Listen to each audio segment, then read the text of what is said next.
Fala galera, beleza? Na aula de hoje nós vamos trazer os 3 pontos que eu julguei mais importantes nos livros que citamos na última aula. Porém, em um momento mais oportuno, podemos fazer um vídeo específico para cada um deles com mais detalhes.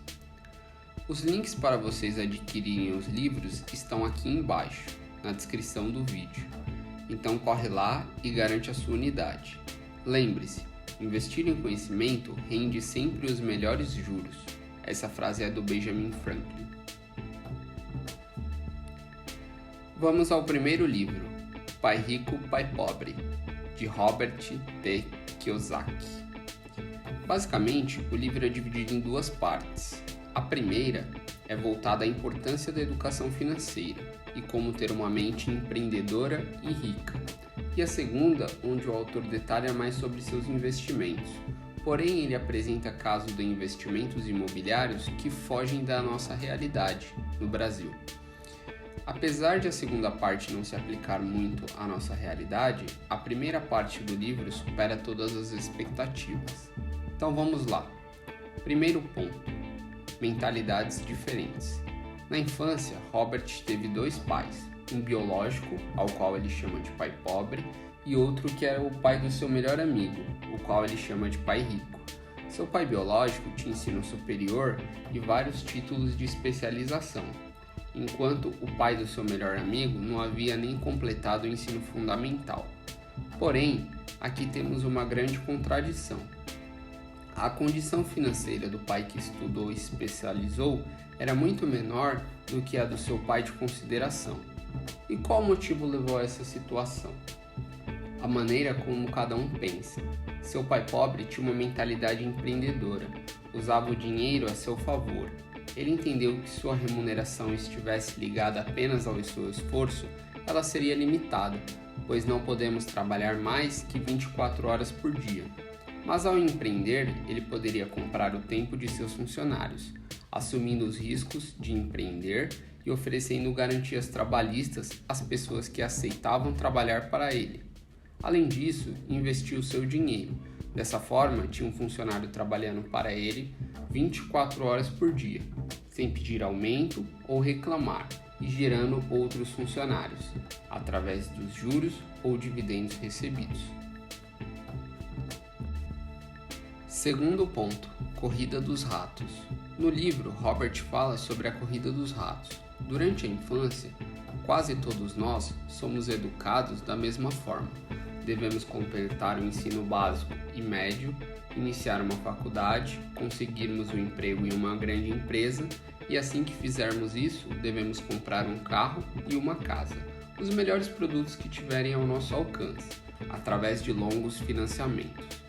Muitas vezes percebemos que não gostamos das nossas profissões, mas nesse momento estamos muito endividados para corrermos o risco de trocar de profissão e nessa nova profissão não obtermos a remuneração necessária para custear nosso padrão de vida. Nesse momento vivemos um círculo vicioso. Vivemos no limite ou acima da nossa renda, acordamos, vamos trabalhar, chegamos do trabalho, assistimos um pouco de televisão, dormimos e voltamos ao trabalho no dia seguinte. Sempre que conseguimos um aumento ou bônus, damos um jeito de gastá-lo rapidamente e voltamos à corrida dos ratos. Muitos que participam dessa corrida possuem níveis avançados de estudo, ganham bons salários, mas lhe falta educação financeira e muitas vezes eles acabam trabalhando para pessoas que possuem menos conhecimento técnico, mas sabem lidar com o dinheiro de forma inteligente. Terceiro ponto: ativos versus passivos.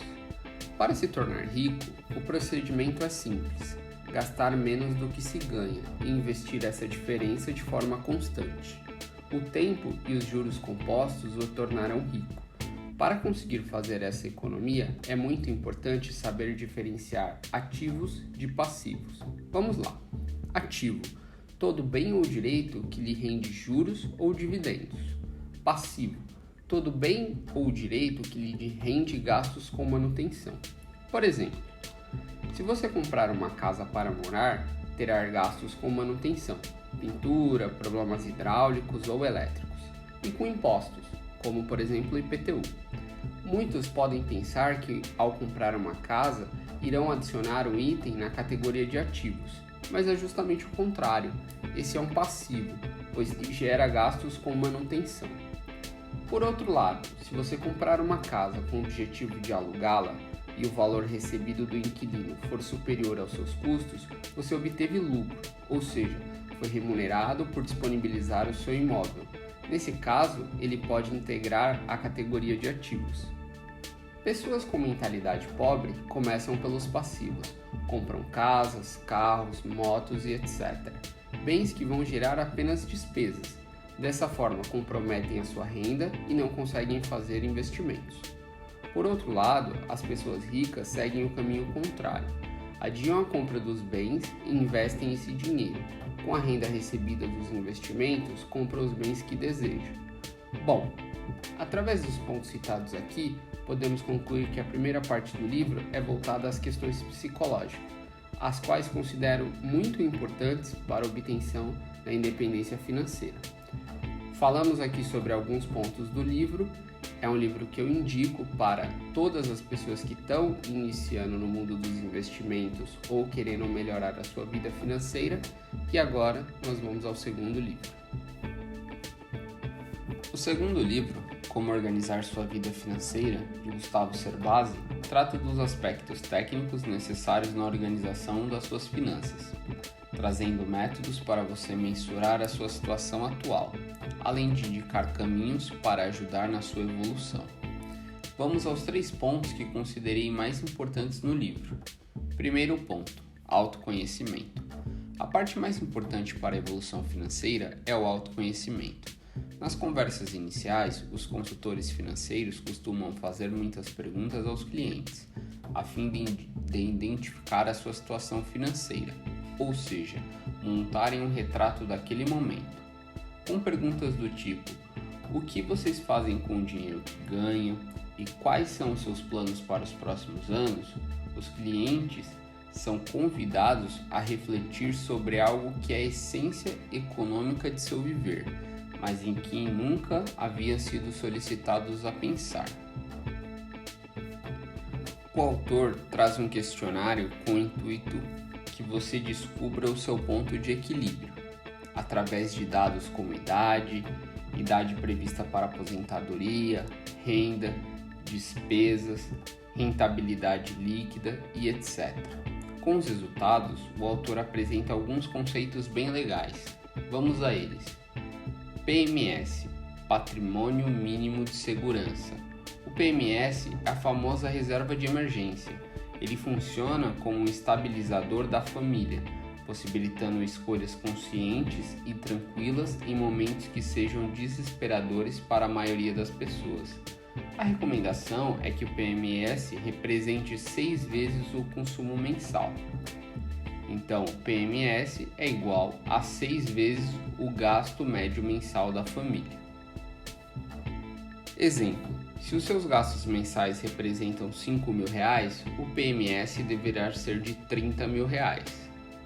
PMR, Patrimônio Mínimo Recomendado para sua segurança.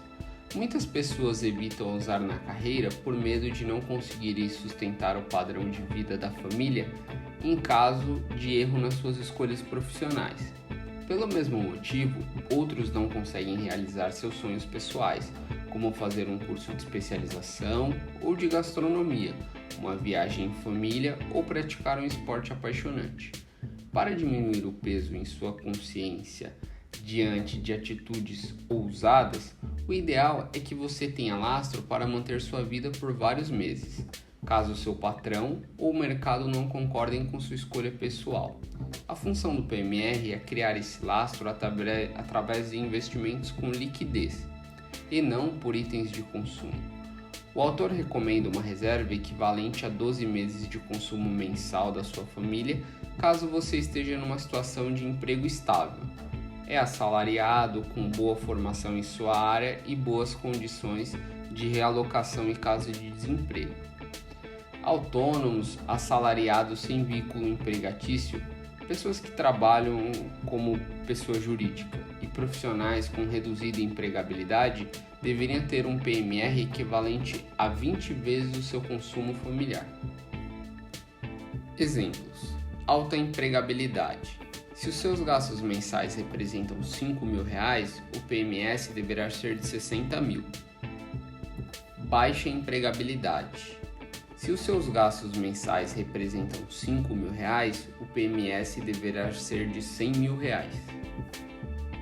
Agora vamos ao PNIF, Patrimônio Necessário para a Independência Financeira. Nesse modelo, o objetivo é viver apenas dos rendimentos líquidos do seu patrimônio, o que supõe que os gastos anuais familiares devem ser totalmente cobertos pelos rendimentos líquidos de investimentos aos quais você possui acesso. Para fazer o cálculo do montante necessário para constituir o PNIF, é necessário saber a rentabilidade líquida anual de seus investimentos. Então a fórmula do PNIF é: PNIF é igual ao gasto médio anual da família dividido pela rentabilidade líquida anual dos investimentos. Um exemplo: se os seus gastos mensais representam R$5.000 e a sua rentabilidade líquida é de 8% ao ano, o PNIF deverá ser de R$750.000. Esses indicadores são legais para você criar os seus primeiros objetivos, além de mostrarem o seu estágio atual na jornada para a independência financeira. Segundo ponto: planejamento financeiro. O autor traz técnicas para a estruturação do orçamento, além de falar sobre periodicidade de controle, relação das receitas, receita líquida no período e relação das despesas fixas. Esses são os passos fundamentais para começar seu orçamento. Além disso, uma vez que o orçamento está formatado, o autor traz maneiras para você otimizar os gastos e evoluir nos controles de seu orçamento. Depois que você consegue evoluir a parte psicológica, por exemplo, através da leitura de Pai Rico, Pai Pobre, a parte técnica é fundamental para a sua evolução, pois, como diria William Deming, o que não pode ser medido não é gerenciado. Terceiro ponto: dívidas. O autor compara as dívidas à gordura corporal. Podemos viver perfeitamente sem ela, mas um pouquinho de gordura não faz mal a ninguém. Pelo contrário, é até sinal de que aqueles menos enxutos vivem uma vida mais indulgente e prazerosa. Porém, o excesso de gordura não indica maior nível de satisfação, mas sim de problemas. O desafio maior não está em perceber quando passamos do limite, mas sim em agir e corrigirmos o problema. O autor orienta tanto os que estão perdendo o equilíbrio, quanto aqueles cujo tombo já resultou em fraturas múltiplas. São dados detalhes sobre tabela Price, tabela SAC, sistema SACRE, antecipação de prestações, interromper ou não um contrato de financiamento, consórcios e como lidar com situações fora de controle. Bom, esses foram os pontos que julguei mais importantes no livro do Gustavo Cerbasi. O livro foca mais em aspectos técnicos, importantes à mensuração e acompanhamento dos resultados.